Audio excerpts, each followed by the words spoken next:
நான் வைக்கணும் சரியா? சரிம்மா. 1 acre 19 cent on road bus route. ஏம்மா அவங்கள போய் இப்போதாம்மா போகிறாங்க. விட மாட்டாங்க.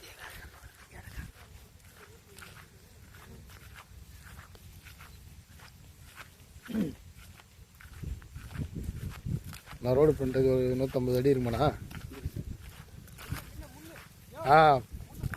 பார்த்து அந்த ஆன்-ரோட்லேயே தார் ரோடு மாதிரி ஸ்ட்ரைட்டு. 1 acre 19 send. சேத்பட் ரோட்லேருந்து பார்த்தீங்கன்னா ஒரு 7 கிலோமீட்டர் வரும் சார். சூரப்பந்தாங்கம்னு சொல்லிட்டு ஒரு வில்லேஜில் இருக்குது சைட்டு.